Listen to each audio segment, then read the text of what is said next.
At 9:30 a.m. on Wednesday, June 15, 1904, the steamship General Slocum departed from the 3rd Street Pier in Manhattan on the East River. It was a clear, warm morning.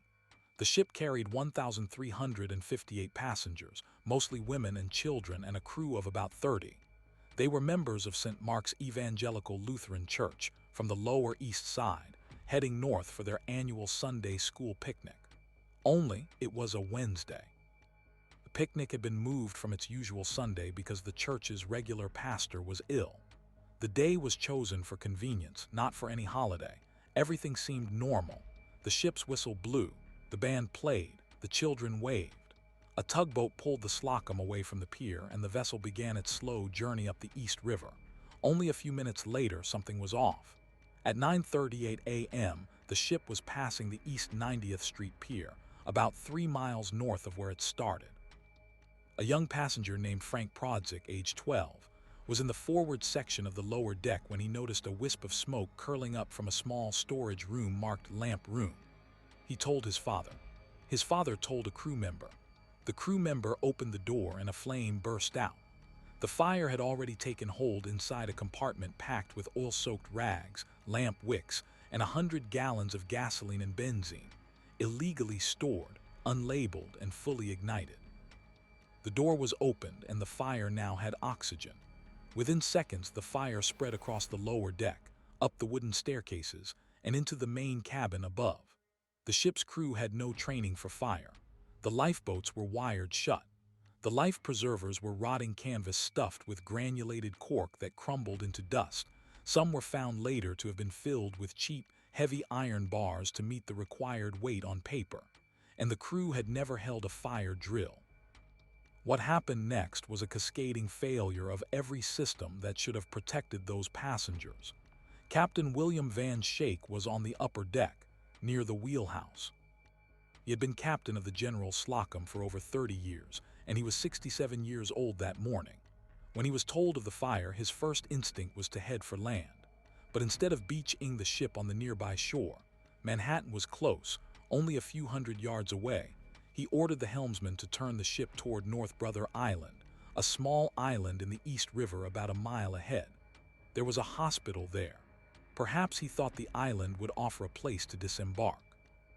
But that decision meant the ship had to travel another 10 minutes at full speed, and the wind from the ship's speed fanned the flames directly backward over the passengers. The fire spread from the front to the back of the ship in less than 4 minutes. The forward deck became a furnace. People jumped into the river, but many could not swim. Others burned where they stood. The ship's whistle, which could have signaled for help, was never blown. The crew did not attempt to use the fire hoses. Later investigation found that the hoses were rotten and burst when water pressure was applied. The fire extinguishers were empty or outdated. The lifeboats were nailed into place, painted over, and could not be launched. The passengers, mostly German immigrant families, women and children, had nowhere to go. At 9:41 a.m., the ship was opposite the 130th Street Pier, still moving. By this time, the entire upper structure was engulfed. Eyewitnesses on shore saw black smoke rising 100 feet into the air.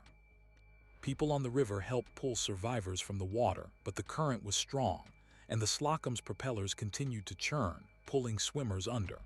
At 9:45 a.m., Captain Van Schaik beached the ship on the rocky shore of North Brother Island. The ship grounded with a shudder, but it was too late. The fire had already consumed the wooden decks and cabins. Hundreds of bodies lay piled on the island and in the shallows. The final death toll is estimated at 1,021 people, though exact numbers vary because many were never identified.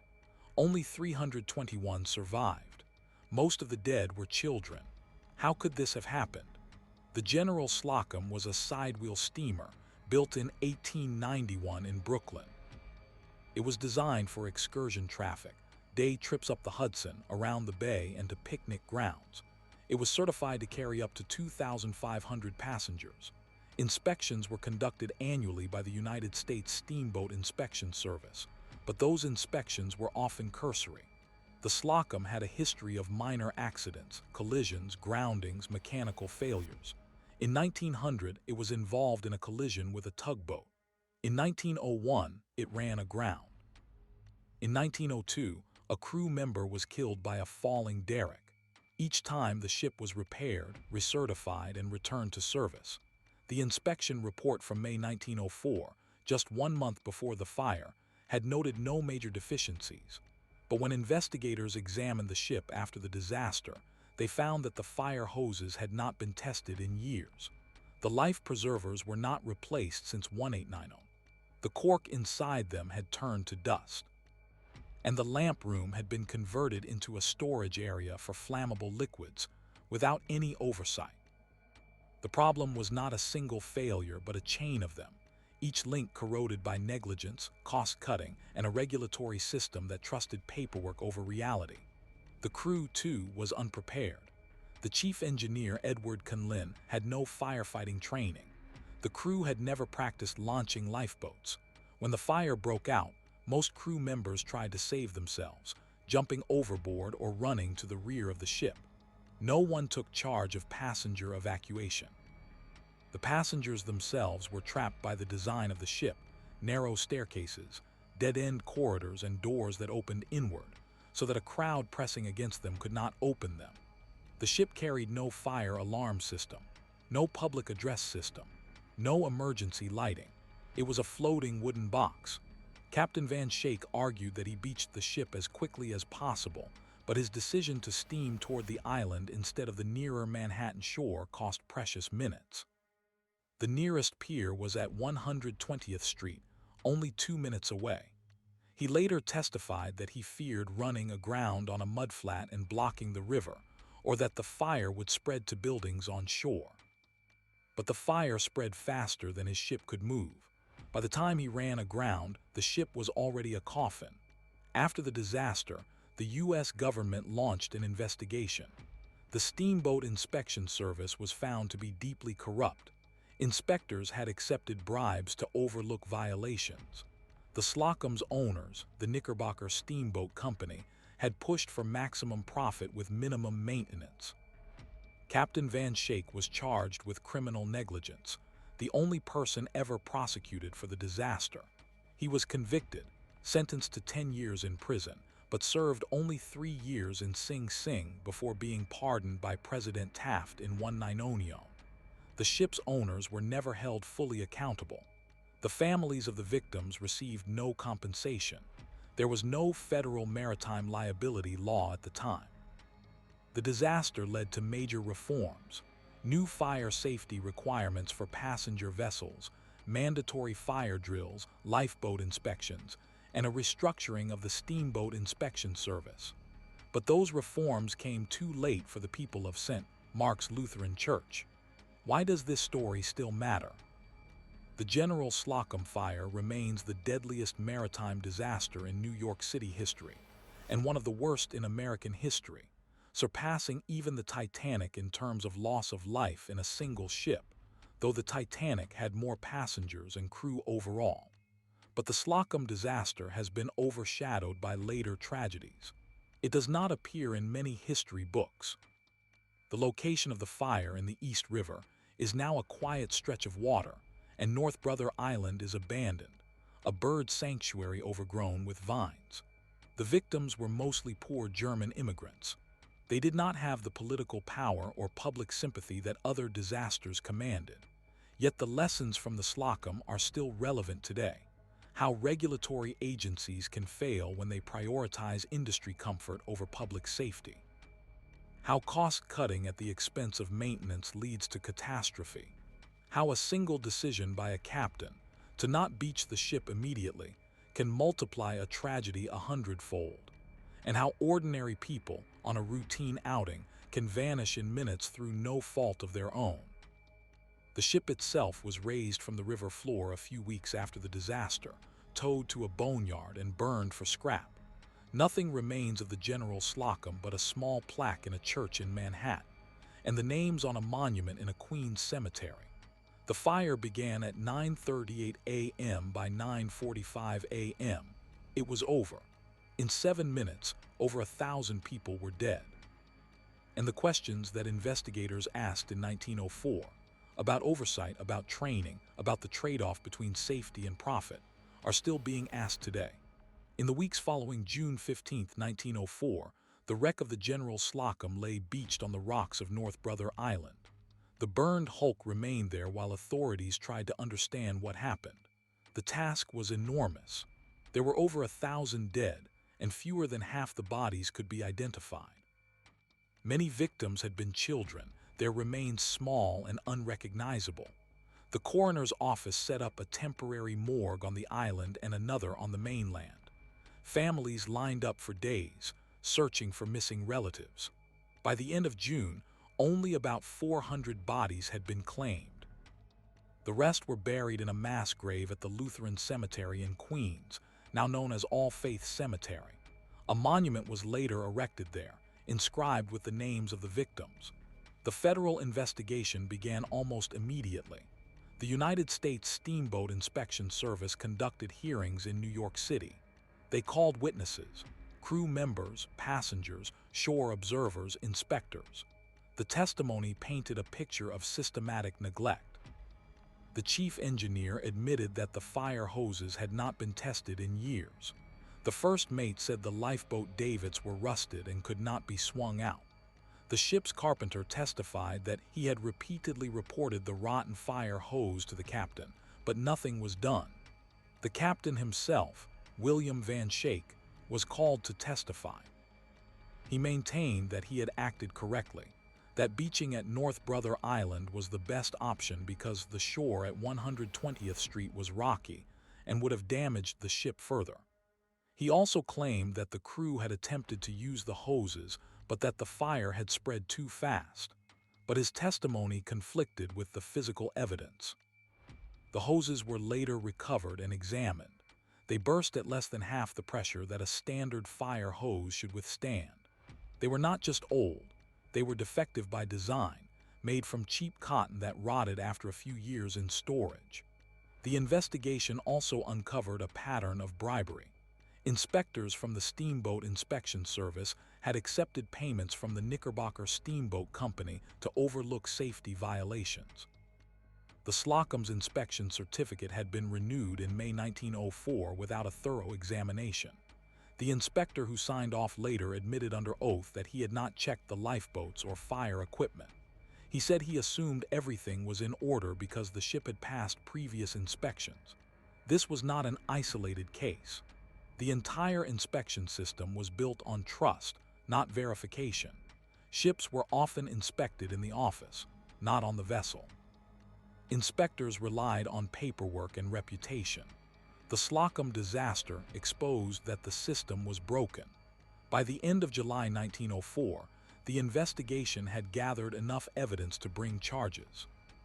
Captain Van Shake was indicted on 3 counts: criminal negligence, manslaughter, and failure to maintain proper fire equipment. His trial began in January 1905. The defense argued that the fire was an accident that could not have been prevented, that the captain had done his best under impossible circumstances. The prosecution countered that the captain had known about the defective equipment for years and had chosen to ignore it. They presented witnesses who said the captain had been warned multiple times about the fire hoses and lifeboats. The jury deliberated for less than a day. Van Shake was found guilty of criminal negligence and sentenced to 10 years in Sing Sing prison. The sentence was controversial. Some thought the captain was being made a scapegoat for a systemic failure. Others felt he deserved far harsher punishment. The public mood was split, but the legal system had made an example of him. Van Shake entered Sing Sing in March 1905. He was 67 years old. He served 3 years and 4 months before being pardoned by President William Howard Taft in 1909. The pardon was based on his age, his health, and the belief that the larger fault lay with the inspection system.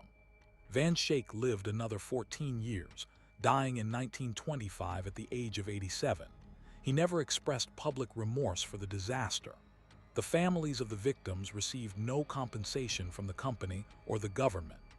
The Knickerbocker Steamboat Company went bankrupt soon after the disaster, its assets sold off to cover debts. The Slocum itself was raised from the river, stripped of usable materials, and burned for scrap metal in 1905. Nothing remains of the vessel today. What happened to the survivors? Those who lived through the fire carried physical and psychological scars for the rest of their lives. Many had burns over large portions of their bodies. Others had lost entire families. The St. Mark's Lutheran Church community was devastated. Of the estimated 1,200 members who had boarded the ship that morning, only about 300 survived. The church itself continued to hold services, but the congregation never recovered. By the 1900s, the building was sold and later demolished. Today, a small plaque on the site marks the tragedy. The survivors' stories were collected by historians and journalists in the decades after the disaster. Some described watching their children burn to death. Others spoke of the impossible choice between jumping into the river and staying on the ship. Many refused to ever board a boat again. The disaster also prompted significant changes in maritime law. In 1905, the U.S. Congress passed the Steamboat Inspection Service Act, which required annual fire drills on passenger vessels, mandatory testing of fire equipment, and stricter penalties for inspectors who falsified reports. The act also mandated that lifeboats be kept ready for immediate use, no more painted-over nails or locked davits. In 1910, the Steamboat Inspection Service was reorganized and given more funding and authority. By 1914, the International Convention for the Safety of Life at Sea, SOLAS, had been established, drawing on lessons from both the Titanic and the General Slocum. But those reforms came too late for the thousands who had already died. Why did this disaster fade from public memory? Part of the answer lies in the timing. The Slocum Fire occurred in 1905. The next year, 1905, saw the Russo-Japanese War and major labor strikes in the United States. Then came the San Francisco earthquake of 1906, the Panic of 1907, and the rise of the progressive movement. By 1912, the Titanic disaster had captured the world's attention, and its scale, over 1,500 dead, dwarfed the Slocum in the public imagination. The Titanic also had a more dramatic narrative. The unsinkable ship, the iceberg, the class divisions, the wealthy victims. The Slocum, by contrast, involved poor immigrants on a church picnic. Their deaths were less sensational, less marketable. The press covered the story intensely for a few months, then moved on. Within a decade, the General Slocum was a footnote in most histories of New York. But the questions the disaster raised have never gone away. How much responsibility does a captain bear for the condition of his ship? What happens when regulatory agencies become captured by the industries they are supposed to oversee? How do we balance profit and safety in private transportation? These are not historical questions. They are current. In 2012, the Costa Concordia ran aground off the coast of Italy, killing 32 people. The captain's decision to delay evacuation mirrored Van Schaik's. In 2014, the Sewol ferry sank in South Korea, killing 304 people, most of them schoolchildren. The crew abandoned ship without giving evacuation orders. The lifeboats were not deployed. The cargo was overloaded. The parallels to the Slocum are unmistakable. These disasters happened a century apart, but the same failures, negligence, lack of training, regulatory weakness persist. The General Slocum Fire is not just a historical tragedy. It is a case study in how safety systems break down. The chain of events is clear. The lamp room fire, the defective hoses, the painted-over lifeboats, the captain's delay, the crew's panic, the passengers' desperation. But the chain is held together by decisions made long before June 15th. The decision to use cheap fire hoses, the decision to skip lifeboat drills, the decision to pay off an inspector, the decision to put profit above people. Those decisions were made by individuals, but they were also made by a system that allowed them to go unchecked. That system has been reformed many times, but it has never been perfected. Today, The site of the disaster is quiet. North Brother Island is a bird sanctuary, closed to the public. The East River flows past, carrying nothing but freight barges and occasional pleasure boats. The only marker of the tragedy is a small stone monument at the base of the island, placed by the city of New York in 1905.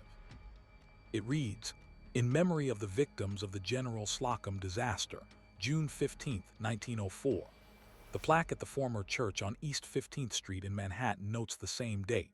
Every year, a small ceremony is held at the cemetery in Queens, where survivors and descendants gather to remember. The group grows smaller each year. The last known survivor of the General Slocum died in 2004 at the age of 104. She was 6 years old when the fire started. What remains is the lesson.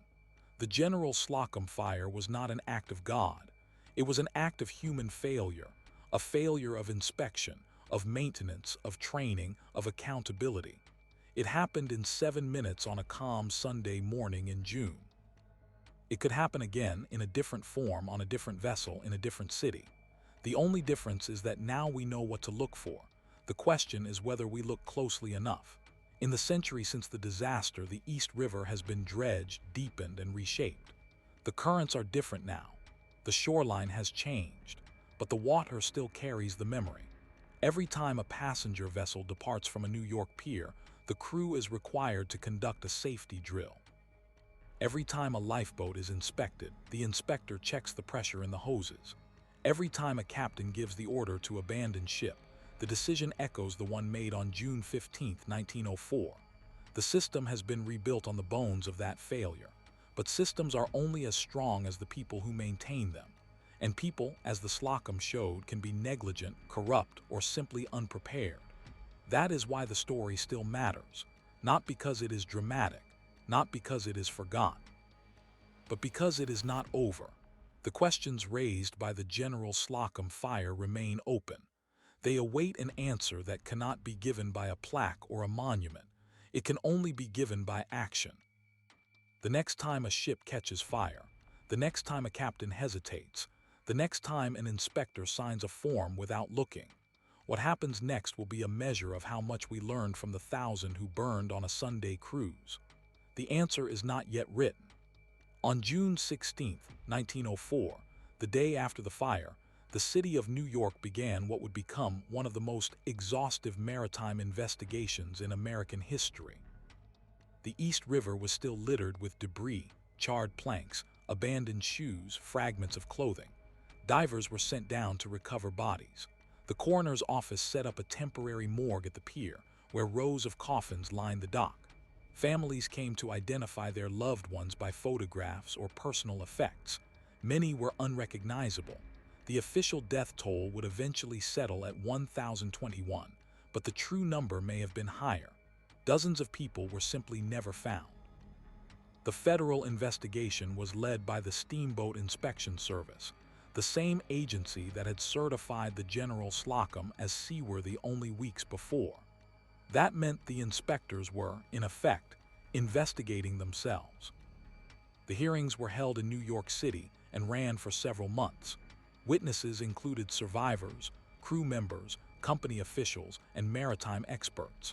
The testimony painted a picture of systemic neglect that went far beyond the captain's decisions on that Sunday morning. What emerged first was the condition of the fire hoses. Multiple witnesses testified that the hoses had been installed in 1896 and had never been replaced. Water pressure tests conducted after the disaster showed that the hoses burst at less than half the pressure required to reach the upper decks. The manufacturer's representative admitted under oath that the hoses had been made from inferior material meant for garden use, not firefighting. The Knickerbocker Steamboat Company had purchased them at a discount. The inspector who signed off on the hoses had been on the job for over 20 years. He claimed he had not visually inspected them because the hoses were stored in a locked cabinet.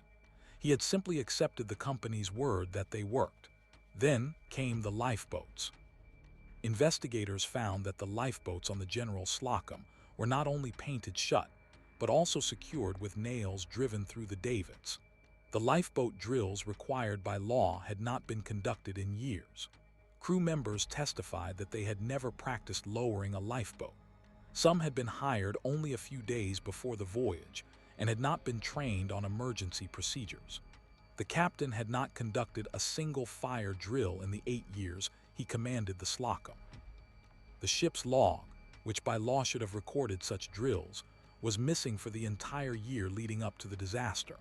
When asked about it, Captain Van Schaik said he had simply forgotten to keep the log. The company's ownership structure also came under scrutiny.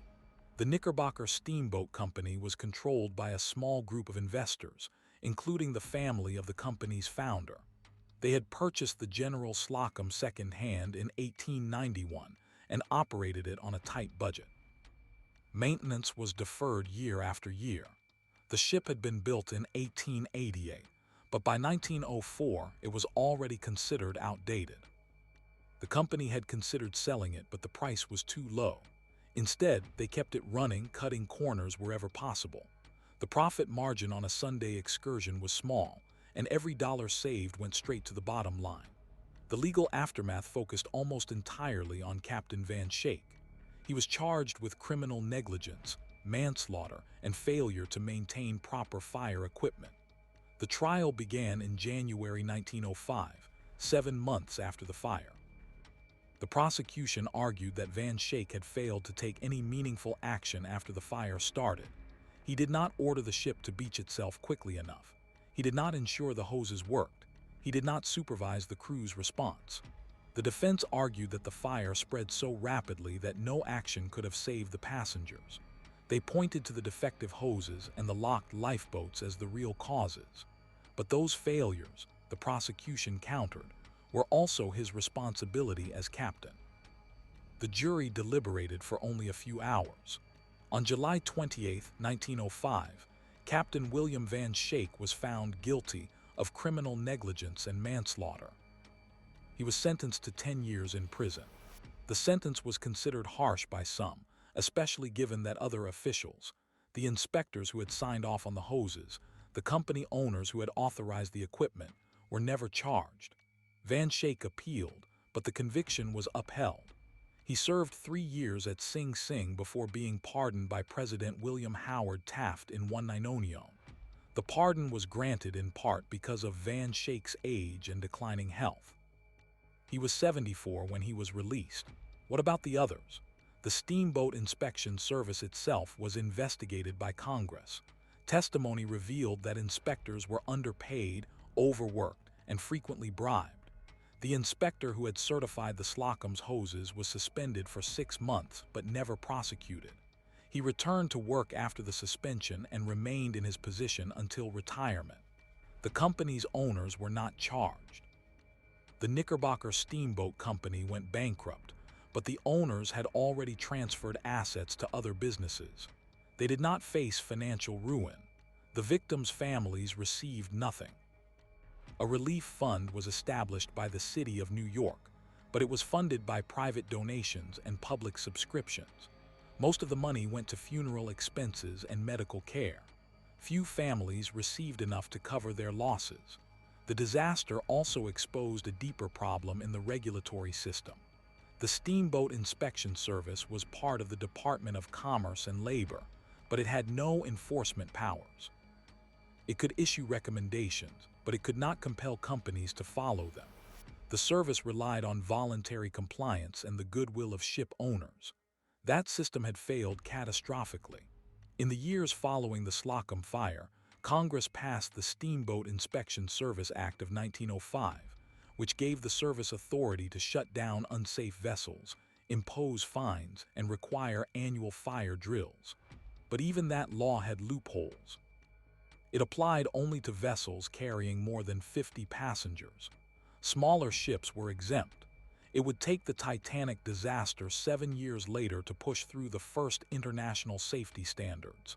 In the meantime, the families of the General Slocum victims continued to live with the aftermath. Many had lost multiple children. One mother lost 6, another lost 5. The St. Mark's Lutheran Church community held a memorial service every year on June 15th for decades. The congregation dwindled as survivors moved away or died. By the one night was zero, the church had merged with another congregation. The original building was sold and eventually converted into a synagogue. Today, a small plaque on East 15th Street marks the site. The cemetery in Queens, where many victims were buried, has a monument erected by the survivors in 1905. It lists the names of the dead. Some names are duplicated. Some are misspelled. The monument was restored in 2004 on the 100th anniversary of the disaster. Why did the General Slocum fade from memory while the Titanic became a cultural touchstone? The answer lies partly in class and ethnicity.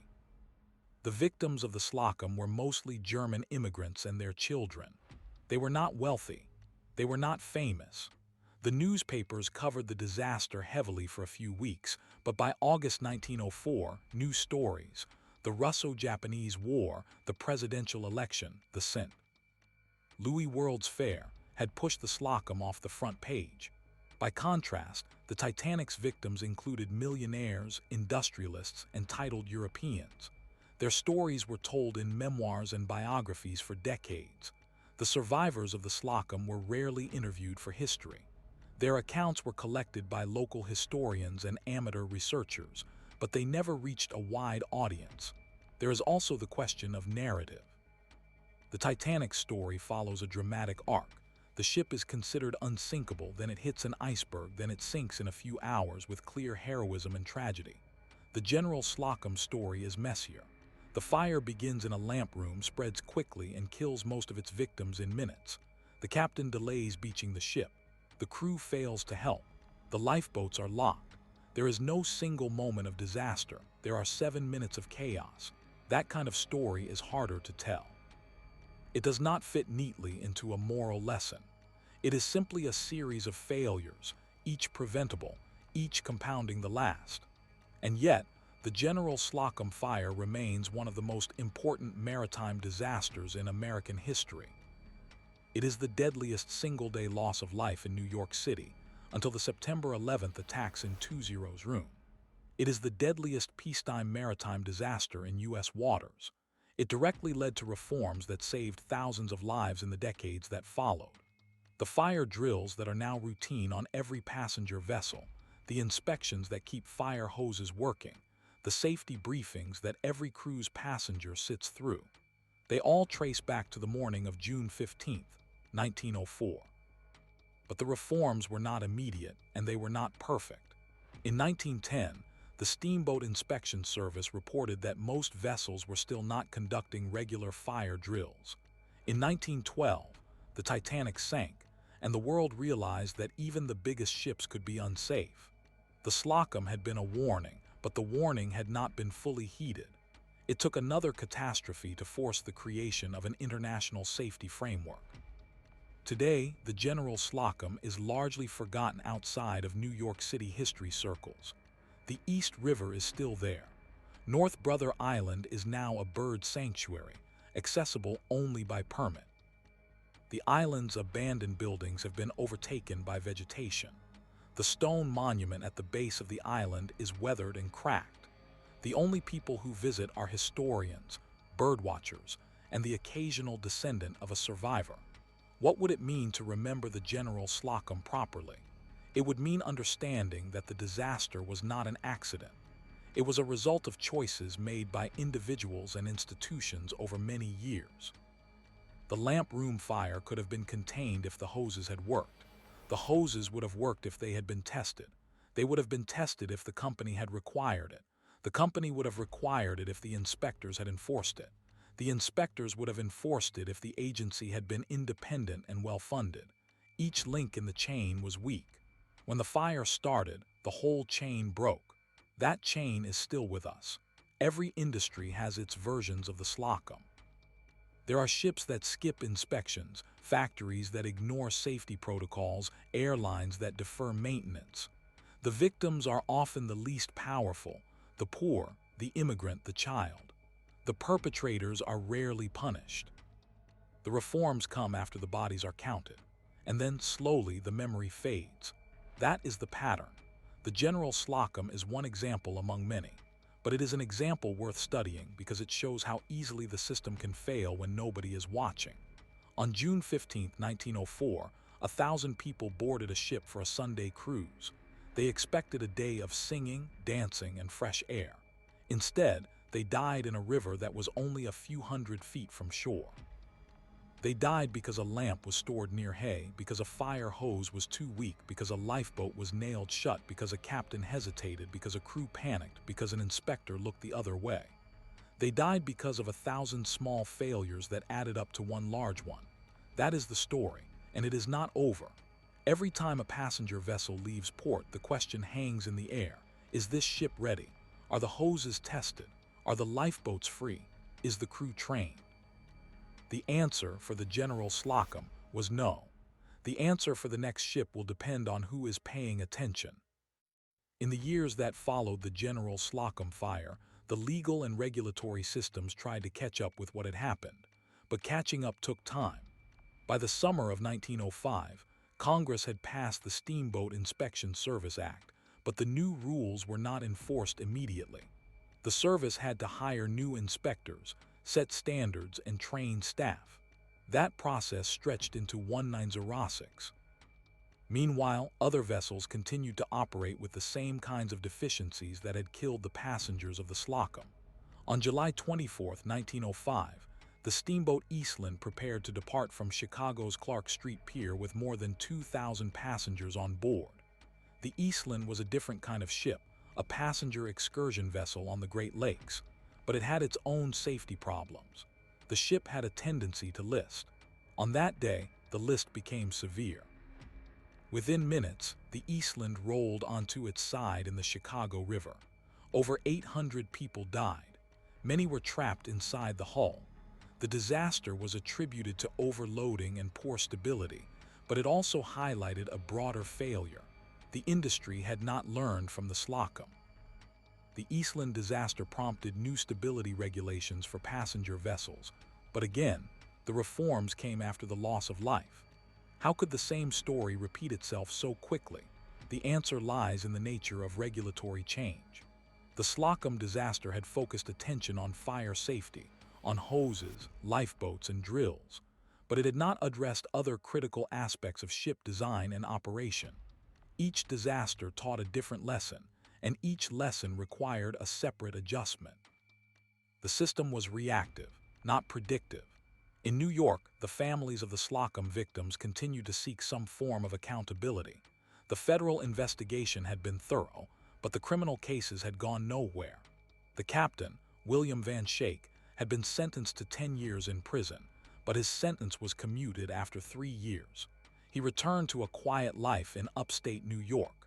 The owners of the Knickerbocker Steamboat Company had avoided prosecution through legal maneuvers. They had transferred assets to other businesses, leaving the company essentially bankrupt. The victims' families received no compensation from the company. A relief fund was established by the city of New York, but it was funded entirely by private donations. By the end of 1904, the fund had collected about $120,000. That sounds like a large sum, but it was distributed among hundreds of families. Most received only a few $100s, enough to cover funeral costs, but not enough to replace a breadwinner or support a family that had lost multiple children. One mother who lost 6 children received $200. That was less than the cost of 6 coffins. The psychological toll was immense. Survivors suffered from nightmares, flashbacks, and survivor's guilt. Many could not bear to look at the East River. Some refused to board any boat for the rest of their lives. The children who survived often grew up with severe anxiety and depression. The church community at St. Mark's Lutheran continued to hold annual memorial services, but attendance declined as families moved away or died. By 1910, the congregation had merged with another church. The building was sold and eventually became a synagogue. The original marker was removed and replaced with a small plaque. In 1912, the Titanic sank. That disaster captured the world's attention in a way the Slocum never had. The Titanic's victims were wealthy and famous. Their stories were told in newspapers, books, and later films. The Slocum's victims were poor immigrants. Their names were recorded in church registers and cemetery records, but they were not remembered in history books. The Titanic led to the first International Convention for the Safety of Life at Sea in 1904. The Slocum, by contrast, led only to domestic reforms in the United States. It took the Titanic to make the world pay attention to maritime safety on a global scale. But the Slocum's legacy should not be underestimated. The fire drills that are now standard on every passenger vessel, the announcements, the demonstrations, the lifeboat assignments, all trace back to the Slocum. The requirement that fire hoses be tested regularly, that lifeboats be free and accessible, that crew members be trained in emergency procedures. These are direct results of the Slocum investigation. The Steamboat Inspection Service, though weak at first, eventually evolved into the modern Coast Guard's Marine Safety Division. Today, every commercial vessel in the United States is subject to regular inspections that include fire safety, lifeboat drills, and crew training. None of that existed before June 15, 1904. Still, the reforms were slow. In 1913, the Steamboat Inspection Service reported that many vessels still had not conducted a single fire drill. The agency had the authority to shut down unsafe vessels, but it rarely used that power. The industry resisted regulation. Ship owners argued that inspections were too expensive, that fire drills wasted time, that the Slocum was a fluke. They said the same things about lifeboats after the Titanic. They were wrong both times. In the decades that followed, the Slocum faded from public memory. The survivors grew old and died. The last survivor of the General Slocum disaster was a woman named Anne Elizabeth Kincaid. She was 6 years old on the day of the fire. She survived by jumping overboard and clinging to wreckage until she was rescued.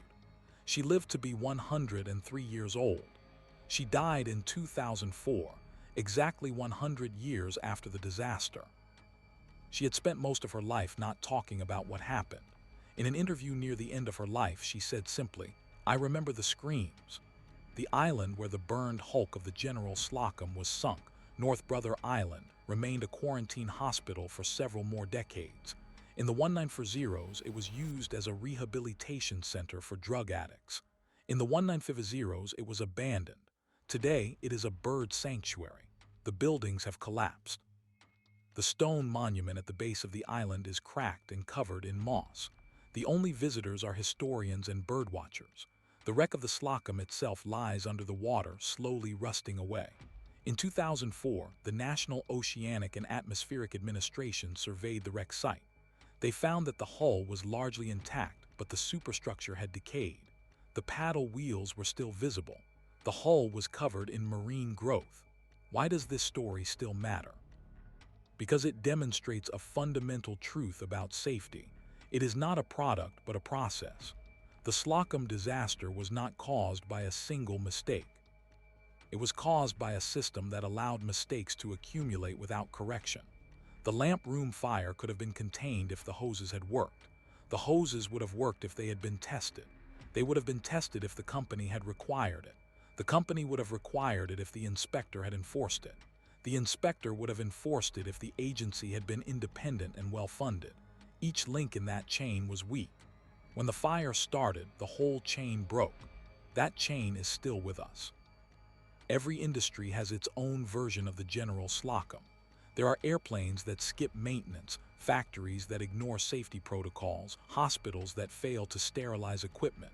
The victims are often the least powerful, the poor, the immigrant, the child. The perpetrators are rarely punished. The reforms come after the bodies are counted, and then slowly the memory fades. That is the pattern. The General Slocum is one example among many. But it is an example worth studying, because it shows how easily the system can fail when nobody is watching. On June 15, 1904, 1,000 people boarded a ship for a Sunday cruise. They expected a day of singing, dancing, and fresh air. Instead, they died in a river that was only a few hundred feet from shore. They died because a lamp was stored near hay, because a fire hose was too weak, because a lifeboat was nailed shut, because a captain hesitated, because a crew panicked, because an inspector looked the other way. They died because of 1,000 small failures that added up to one large one. That is the story, and it is not over. Every time a passenger vessel leaves port, the question hangs in the air. Is this ship ready? Are the hoses tested? Are the lifeboats free? Is the crew trained? The answer for the General Slocum was no. The answer for the next ship will depend on who is paying attention. But attention is not enough. The Slocum disaster teaches that vigilance must be institutionalized. It cannot depend on the goodwill of a single captain or a single inspector. The system must be designed so that when one person fails, another person catches the failure. That requires redundancy, transparency, and a culture that rewards speaking up. The Slocum had none of those things. The modern maritime industry has many of them, but not all. Consider the case of the cruise ship industry today. A typical cruise ship carries thousands of passengers and crew. It has state-of-the-art fire detection systems, sprinklers, and lifeboats that can deploy in minutes. Crew members undergo weekly fire drills. Inspectors from the Coast Guard and international agencies board ships regularly. And yet, fires still happen. In 2013, a fire broke out on the Carnival Triumph while it was in the Gulf of Mexico. The fire disabled the ship's propulsion system and left it adrift for days. No passengers died, but the incident revealed that even modern ships can have critical vulnerabilities. The Triumph's fire had been contained, but the ship had no backup system for maintaining power. The passengers endured unsanitary conditions and psychological distress. The industry responded by improving backup systems and emergency protocols. But the pattern, disaster, investigation, reform, continued. The General Slocum Fire is not a relic of a bygone era. It is a template for how systems fail, and it is a reminder that the cost of failure is borne by the most vulnerable. The passengers on the Slocum were mostly women and children. They had no voice in the decisions that led to their deaths. They trusted the captain, the crew, and the owners. That trust was betrayed. In the end, the Slocum disaster is not just a story about a fire. It is a story about accountability. Who is responsible when a system fails? The captain, the crew, the owners, the inspector, the government. The answer is all of them, but that answer is rarely satisfying. The legal system struggled to assign blame, and the victims' families received almost nothing. Captain served a short prison sentence. The owners walked away. The inspectors were reassigned. The system itself was reformed, but the reforms took years to implement. In the meantime, more people died. The lessons of the General Slocum are as relevant today as they were in 1904.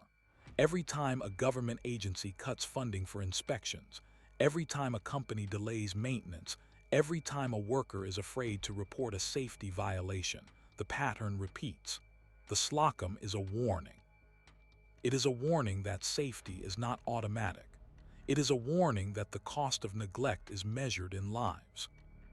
And it is a warning that the memory of forgotten disasters can come back to haunt us. Today, on the banks of the East River, few people remember the General Slocum. The site where the passengers boarded is now a park. North Brother Island is off-limits to the public. The cemetery monument in Queens is quiet, but the story is still there, waiting to be told. And if we do not tell it, we risk repeating it. That is why this story matters. That is why it will never truly end. In the months after the fire, the investigation proceeded along two parallel tracks: the criminal prosecution of Captain Van Schaik and the civil lawsuits against the Knickerbocker Steamboat Company. Neither track delivered justice in the way the survivors and families expected. The legal system of 1904 was not designed to handle a disaster of this scale. There was no precedent for prosecuting a steamboat captain for negligence resulting in more than 1,000 deaths. The courts had to invent the framework as they went. On January 27, 1906, Captain William Van Schaik stood trial in federal court in New York City. The charges were straightforward: criminal negligence, manslaughter, and violation of federal steamboat inspection laws. The prosecution argued that Van Schaik had failed to ensure his vessel was equipped with functioning fire hoses, that he had failed to train his crew in fire drills, and that he had ignored obvious safety deficiencies. The defense countered that the captain was a victim of the system, that the Knickerbocker Steamboat Company had failed to provide adequate equipment, that the Steamboat Inspection Service had certified the ship as safe, and that the fire itself was an unforeseeable accident. They pointed to the testimony of several crew members who claimed they had seen the hoses tested a few weeks earlier, but the record showed that those tests were cursory at best. The trial lasted 3 weeks. The jury deliberated for only a few hours. On February 7, 1906, they returned a verdict, guilty of criminal negligence and manslaughter. The judge sentenced Van Schaik to 10 years in prison. He was immediately taken to Sing Sing. The sentence was harsh by the standards of the time, but it was also targeted. Van Schaik was the only person convicted for the disaster. The owners of the Knickerbocker Steamboat Company, Frank Barnaby and John Knickerbocker, were never charged. The federal inspector who had certified the Slocum as safe, Lieutenant John W. M.B., his name appears only in scattered court documents, was quietly reassigned. He faced no disciplinary action. Van Schaik's imprisonment did not last the full 10 years. He appealed, and in 1911, President William Howard Taft commuted his sentence after he had served 3 years and 6 months. The official reason was that Van Schaik's health had deteriorated in prison. He was 69 years old when he was released. He returned to his home in Brooklyn, a broken man, and died in Wonantwosven. He never spoke publicly about the disaster again. In his final years, he maintained that he had done everything he could. The record suggests otherwise, but his silence left the question unresolved. The civil lawsuits were even less satisfying. The Knickerbocker Steamboat Company was valued at roughly $100,000. The claims against it were in the millions. Federal law at the time allowed steamboat owners to limit their liability to the value of the vessel after the accident. The Slocum was a total loss, so the company argued that its liability was effectively zero. The courts agreed. The company paid no meaningful compensation to the victims' families. A few small settlements were reached through private arbitration, but most families received nothing. The survivors, many of whom had lost their entire family, were left to rebuild their lives alone. The city of New York organized a relief fund that raised around $100,000, but the money was distributed unevenly and did little to offset the economic and emotional devastation. In the wake of the disaster, the Steamboat Inspection Service was overhauled. New regulations required that all passenger vessels conduct monthly fire drills. Fire hoses had to be tested and replaced regularly. Lifeboats had to be kept unobstructed and ready for immediate use. The number of inspectors was increased, and their training was standardized. The federal government also passed the Act of May 23, 1906, which mandated that all passenger steamers carry enough life preservers for every person on board, and that those life preservers be stored in accessible locations. The Slocum had carried life preservers, but they were old, rotting, and stored in locked compartments below deck. The new law required that life preservers be placed in open racks near passenger areas and that they be inspected annually. These reforms were real, but they were slow, and they were incomplete. The Steamboat Inspection Service remained underfunded and understaffed. The Act of 1906 did not address the broader problem of corporate accountability. Ship owners could still limit their liability. The culture of cutting corners did not disappear. The difference after the Slocum was that the scale of the disaster made it politically impossible to ignore the problem altogether. The public demanded change, and change came, but it came in increments. Beyond the immediate legal and regulatory fallout, the General Slocum Fire had a subtle but lasting impact on American social history. The neighborhood of Little Germany in Manhattan had been a tight-knit community centered on the church and the social club. After the disaster, the neighborhood never recovered. The loss of so many women and children tore the fabric of the community. Families moved away. The German-language newspapers declined. The neighborhood's identity dissolved. By 1910, Little Germany as a distinct entity had all but vanished. The disaster was not the sole cause. Immigration patterns were shifting, and German Americans were assimilating, but the fire accelerated the process. It left a scar that never healed. In the broader context of maritime safety, the Slocum remains a cautionary tale. The history of passenger ship regulation is a history of disasters. The sinking of the Titanic in 1912 led to the International Convention for the Safety of Life at Sea, or SOLAS, which established lifeboat requirements, radio watch standards, and ice patrol procedures. The fire on the Morro Castle in 1934, which killed 137 people off the coast of New Jersey, led to stricter fire safety standards for ocean liners. The sinking of the Herald of Free Enterprise in 1987, which killed 193 people, led to improved stability requirements for roll-on roll-off ferries. Each disaster produced its own set of reforms, but each disaster also shared a common thread: a failure of basic safety procedures that had been ignored for years. The General Slocum Fire is different from these later disasters in one important respect. It happened in broad daylight, in calm weather, within sight of land. The passengers were not lost in a storm or struck by an iceberg. They were killed by a fire that started in a lamp room and spread through a ship that was not prepared to fight it. The water around the ship was shallow and warm. The shore was close. The fire was not inevitable. It was preventable. That is what makes the story so grim. What remained of the Slocum was towed to a shipyard in the days after the fire. Investigators examined the hull and the machinery. They found that the lamp room had been crowded with combustible materials, oily rags, packing straw, kerosene cans. The fire had started when a lit lamp tipped over or when a spark from a nearby source ignited the straw. The exact cause was never determined, but the conditions were clearly hazardous. The lamp room had not been inspected. The crew had not been trained to handle a fire in that location.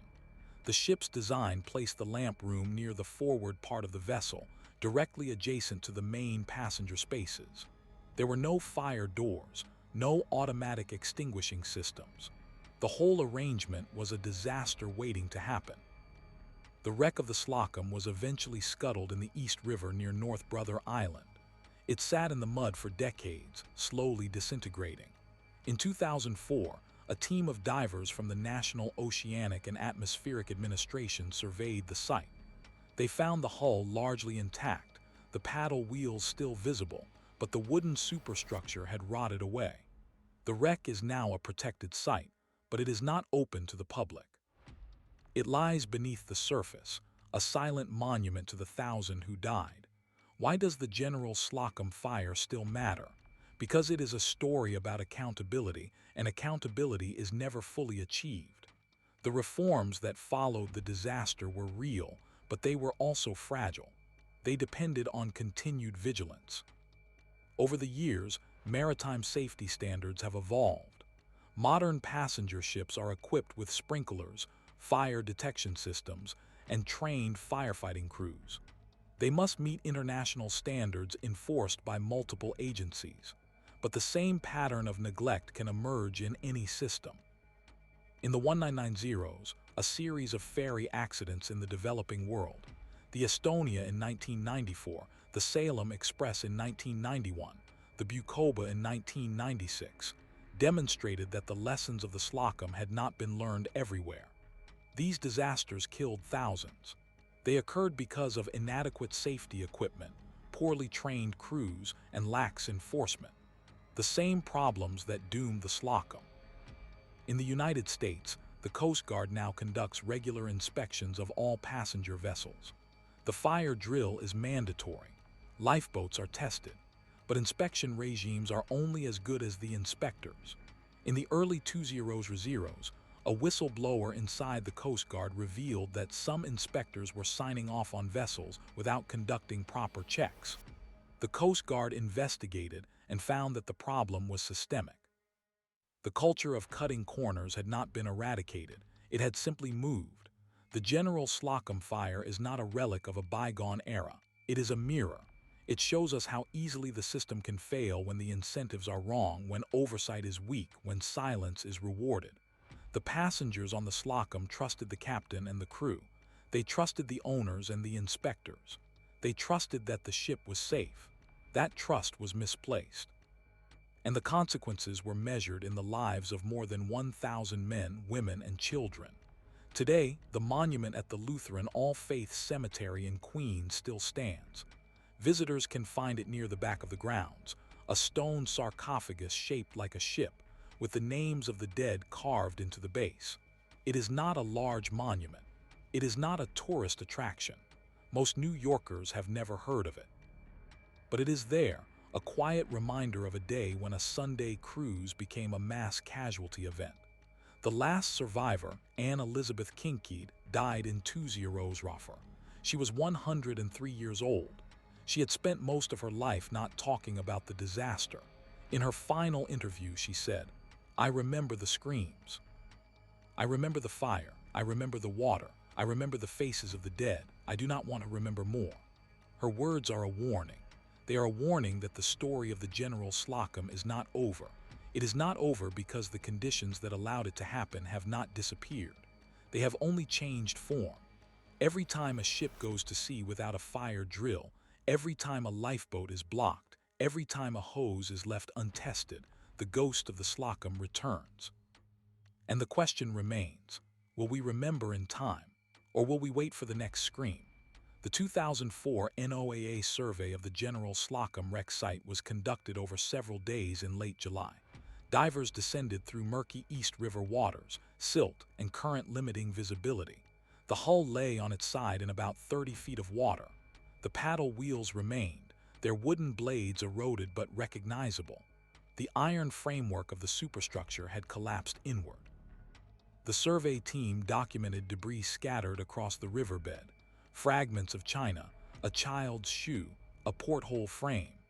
The site was declared a historic shipwreck and protected under state law, but no formal memorial was placed. The water above the wreck is quiet. Barges pass. The tide moves. What happened to the Van Schaik family after the disaster? Captain Van Schaik was convicted of criminal negligence in 1906. He served 3.5 years at Sing Sing. After his release, he returned to a quiet life. He died in 1927 at the age of 84. He never publicly expressed remorse. He maintained that he had done everything possible given the circumstances. The owners of the Knickerbocker Steamship Company, Frank J. Work and his associates, faced civil suits but paid only a fraction of the damages. Work himself died in 1908. No executive served jail time. The company dissolved within a decade. The corporate entity that had owned the Slocum simply ceased to exist. In the years that followed, the memory of the disaster faded from public consciousness. The Titanic had captured the world's attention in 1908, the Lusitania in 1905. The General Slocum, for most Americans, became a footnote, but in the German-American community, the loss was never forgotten. Every year on June 15th, a memorial service was held at the Lutheran Cemetery. The crowd grew smaller with each passing decade. By the 1990s, only a handful of survivors and descendants attended. The last service was held in Tuesierosraffer. The stone sarcophagus remains, but the voices have gone silent. How could this have happened? The question is not rhetorical. It is the central puzzle of the Slocum disaster. The answer lies in a cascading series of failures, each one minor alone, but collectively lethal. The ship had not been inspected for fire safety. The crew had not drilled. The lifeboats were antiquated, blocked by paint and neglect. The hoses were rotten. The captain hesitated. The fire spread unchecked. Every layer of protection that should have existed had been stripped away by cost-cutting, complacency, and a regulatory system that operated on paper only. The fire did not kill 1,000 people. The system did. The General Slocum Fire is not a story about a single flawed ship. It is a story about the gap between what safety regulations require and what actually happens on the water. That gap persists. In 2018, a duck boat sank on Table Rock Lake in Missouri. 17 people died. The boat had been inspected, but the inspection had not accounted for the specific risks of severe weather. In 2012, the Costa Concordia ran aground off the coast of Italy. 32 died. The captain had deviated from the planned route. The crew had not conducted a proper muster drill. The disaster was not caused by a mechanical failure. It was caused by human error, lack of training, and a culture that prioritized schedule over safety. The same pattern. The Slocum Fire teaches us that tragedy is rarely the result of a single mistake. It is the sum of many small failures, each one ignored, each one unchecked. The lamp room was a hazard. The company knew it. The inspectors did not catch it. The captain did not act. The crew was not prepared. The passengers had no way to escape. And by the time the first flame appeared, it was too late to stop the chain. In the end, the General Slocum is a warning written in fire. It tells us that safety is not a document or a regulation. It is a practice. It requires constant attention. It requires honesty. It requires that the people responsible for the lives of others actually care. The Slocum's passengers trusted. They had no reason not to. That trust was exploited. The cost was measured in more than 1,000 lives, and the lesson is that trust, once broken, cannot be restored with laws alone. The monument stands, the wreck rusts. The story of the General Slocum is not a lesson for the past. It is a lesson for tomorrow, because somewhere right now a crew is skipping a drill, a lifeboat is blocked, a hose is dry, and the question remains unanswered.